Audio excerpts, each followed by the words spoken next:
Hi friends, ಎಲ್ಲರಿಗೂ ನಮಸ್ಕಾರ. ನಾನಿವತ್ತು ಟೊಮೊಟೊ ಉಪ್ಪಿನಕಾಯಿ ಹೇಗೆ ಮಾಡೋದಂತ ತಿಳಿಸ್ಕೊಡ್ತಾ ಇದ್ದೀನಿ. ಅದಕ್ಕೂ ಮುಂಚೆ ಯಾರಾದರೂ ನನ್ನ ಚಾನಲ್ನ ಸಬ್ಸ್ಕ್ರೈಬ್ ಮಾಡ್ಕೊಂಡಿಲ್ಲ ಅಂದರೆ ದಯವಿಟ್ಟು ಸಬ್ಸ್ಕ್ರೈಬ್ ಮಾಡ್ಕೊಳ್ಳಿ, ಹಾಗೆ ಲೈಕ್ ಆ್ಯಂಡ್ ಶೇರ್ ಮಾಡಿ. ಈಗ ನಾನು ಟೊಮೊಟೊ ಉಪ್ಪಿನಕಾಯಿಗೆ ಬೇಕಾಗಿರೋ ಸಾಮಗ್ರಿಗಳನ್ನ ತೋರಿಸ್ತಾ ಇದ್ದೀನಿ. ಮೊದಲಿಗೆ ನಾನು 10 ಟೊಮೊಟೊನ ಚೆನ್ನಾಗಿ ತೊಳ್ಕೊಂಡು ಈ ರೀತಿ ಸಣ್ಣದಾಗಿ ಹೆಚ್ಚಿಟ್ಕೊಂಡಿದ್ದೀನಿ. ಮತ್ತು ಬೆಳ್ಳುಳ್ಳಿ 2 ಬೆಳ್ಳುಳ್ಳಿನ ಈ ರೀತಿ ಬಿಡಿಸಿಟ್ಕೊಂಡಿದ್ದೀನಿ, 3/4 ಕಪ್ಪಷ್ಟು.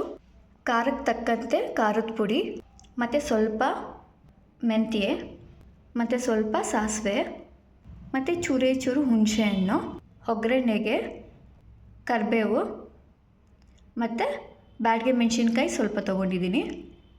ಈಗ ಬನ್ನಿ ಹೇಗೆ ಮಾಡೋದಂತ ನೋಡೋಣ. ಮೊದಲಿಗೆ ನಾನು ಗ್ಯಾಸ್ ಆನ್ ಮಾಡಿಕೊಂಡು ಒಂದು ಬಾಣಲಿನ ಬಿಸಿಗಿಟ್ಟಿದ್ದೀನಿ. ಮತ್ತು ನಾವೀಗ ಏನು ಟೊಮೊಟೊ ತೊಗೊಂಡಿದ್ದೀವಿ ಅದನ್ನು ಈ ಬಾಣಲಿ ಒಳಗಡೆ ಹಾಕಬೇಕು. ನೋಡಿ, ನಾನು ಬಾಣಲಿ ಒಳಗಡೆ ಇದನ್ನು ಸೇರಿಸ್ಕೊಂಡಿದ್ದೀನಿ. ಇದಕ್ಕೆ ಆಯಿಲ್ ಏನೂ ಹಾಕಬಾರ್ದು, ಹಾಗೆ ಟೊಮೊಟೊನ ಬಾಣಲಿ ಒಳಗಡೆ ಹಾಕ್ಕೋಬೇಕು. ಮತ್ತು ನಾವೇನು ಹುಣಸೆಹಣ್ಣು ತೊಗೊಂಡಿದ್ದೀವಿ, ಇಷ್ಟೇ ಸಾಕು ಹುಣಸೆಹಣ್ಣು. ಯಾಕಂದರೆ ನಾನು ತೊಗೊಂಡಿರೋದು ಹುಳಿ ಟೊಮೊಟೊ, ಹಾಗಾಗಿ ಜಾಸ್ತಿ ಹುಳಿ ಇರುತ್ತೆ. ಇನ್ನು ಹುಣಸೆಹಣ್ಣು ಕೂಡ ಜಾಸ್ತಿ ಹಾಕಿದ್ರೆ ಹುಳಿ ಆಗುತ್ತೆ ಅನ್ನೋದಕ್ಕೋಸ್ಕರ ನಾನು ಇಷ್ಟೇ ಹಾಕ್ತಾಯಿದ್ದೀನಿ. ನೋಡಿ, ಈಗ ಇದನ್ನು ಚೆನ್ನಾಗಿ ಫ್ರೈ ಮಾಡ್ಕೋಬೇಕು, ಮತ್ತು ಫುಲ್ ನೀಟಾಗಿ ಬೆಂದೋಗಿರಬೇಕು, ಆ ರೀತಿ ಬೇಯಿಸ್ಕೋಬೇಕು.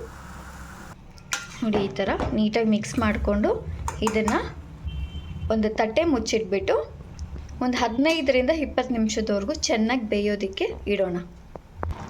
ಆವಾಗವಾಗ ಮಧ್ಯದಲ್ಲಿ ಒಂದು ಸಲ ಈ ಥರ ಕೈ ಆಡಿಸ್ತಾ ಇರಿ.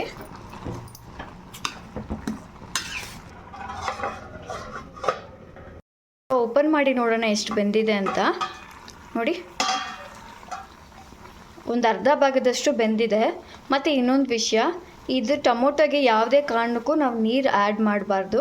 ಟೊಮೊಟೊದಲ್ಲಿ ಎಷ್ಟು ನೀರು ಬಿಟ್ಕೊಂಡಿದೆ ಅದಷ್ಟು ಕೂಡ ಕಂಪ್ಲೀಟಾಗಿ ಫುಲ್ಲು ಟೊಮೊಟೊ ಜೊತೆ ಬೆಂದೋಗಿರಬೇಕು.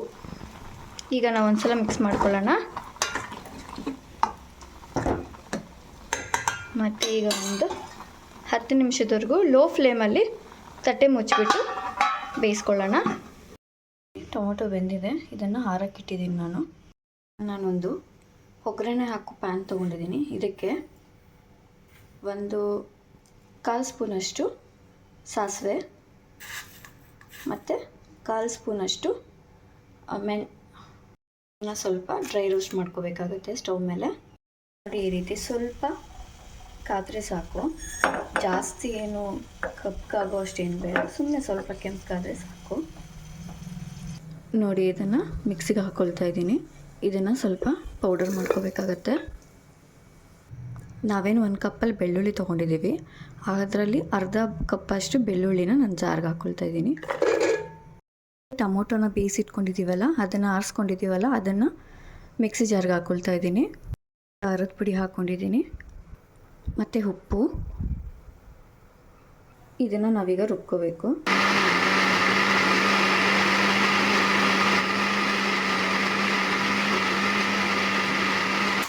ನೋಡಿ, ಈ ರೀತಿ ರುಬ್ಕೋಬೇಕು. ನೆಕ್ಸ್ಟ್ ಈಗ ನಾನು ಸ್ಟವ್ ಆನ್ ಮಾಡಿಕೊಂಡು ಸ್ಟವ್ ಮೇಲೆ ಒಂದು ಬಾಣಲಿ ಇಟ್ಕೊಂಡಿದ್ದೀನಿ. ಈ ಬಾಣಲಿ ಕಾದ್ಮೇಲೆ ಎಣ್ಣೆ ಹಾಕ್ಕೋಬೇಕಾಗತ್ತೆ. ಸ್ವಲ್ಪ ಜಾಸ್ತಿನೇ ಎಣ್ಣೆ ಹಾಕ್ಕೋಬೇಕು ಇದಕ್ಕೆ. ಎಣ್ಣೆ ಕಾದ್ಮೇಲೆ ನಾವು ಸಾಸಿವೆ ಹಾಕ್ಕೋಬೇಕು. ಎಣ್ಣೆ ಕಾದಿದೆ, ಸಾಸಿವೆ ಹಾಕ್ಕೊಳ್ತಾ ಇದ್ದೀನಿ. ಇದು ಚಟ್ಪಟ ಅಂದಮೇಲೆ ಇದಕ್ಕೆ ಕರ್ಬೇವಿನ ಸೊಪ್ಪು ಸ್ವಲ್ಪ, ಮತ್ತು ಬ್ಯಾಡಗೆ ಮೆಣಸಿನ್ಕಾಯಿ ನಾವೇನು ತೆಗೆದಿಟ್ಕೊಂಡಿದ್ದೀವಿ ಅದು, ಮತ್ತು ಬೆಳ್ಳುಳ್ಳಿ ಜಜ್ಜಿಟ್ಕೊಂಡು ಅರ್ಧ ಏನು ಮಿಕ್ಕಿತ್ತು ಅದನ್ನು ನಾನು ಜಜ್ಜಿಟ್ಕೊಂಡು ಹಾಕ್ಬೇಕು. ಅದು ಕೆಂಪಗಾದರೆ ಸಾಕು. ನೆಕ್ಸ್ಟು ಹಿಂಗೆ ಹಾಕ್ಕೋಬೇಕಾಗುತ್ತೆ. ಇದು ಆಪ್ಷನಲ್ಲು, ಬೇಕಾದರೆ ಹಾಕ್ಕೋಬೋದು, ಇಲ್ಲಾಂದರೆ ಬೇಡ. ಹಿಂಗೆ ಹಾಕಿದ್ರೆ ಸ್ವಲ್ಪ ಚೆನ್ನಾಗಿರುತ್ತೆ ಅಂತ ಅಷ್ಟೇ. ಸ್ವಲ್ಪ ಕೆಂಪಗಾದ ಮೇಲೆ ನಾವೇನು ರುಬ್ಬಿಟ್ಕೊಂಡಿದ್ದೀವಿ ಅದನ್ನು ಇದಕ್ಕೆ ಹಾಕ್ಕೋಬೇಕಾಗತ್ತೆ. ಇದನ್ನು ಹಾಕ್ಕೊಂಡು ಒಂದು ಸಲ ನೀಟಾಗಿ ಮಿಕ್ಸ್ ಮಾಡಿಕೊಂಡು ಇದನ್ನು ಒಂದು 15 to 20 ಮಿನಿಟ್ಸು ಲೋ ಫ್ಲೇಮಲ್ಲೇ ಬೇಯಿಸ್ಕೋಬೇಕಾಗತ್ತೆ. ಈಗ ಒಂದು ಪ್ಲೇಟ್ ಮುಚ್ಚಿಬಿಟ್ಟು ಬೇಯಿಸ್ಕೊಳ್ಳೋಣ. 15 to 20 ಮಿನಿಟ್ಸ್ ಆಗಿದೆ. ನೋಡೋಣ ಹೇಗಿದೆ ಅಂತ. ನೋಡಿ, ಈ ರೀತಿ ಆಯಿಲ್ ಬಿಟ್ಕೋಬೇಕು.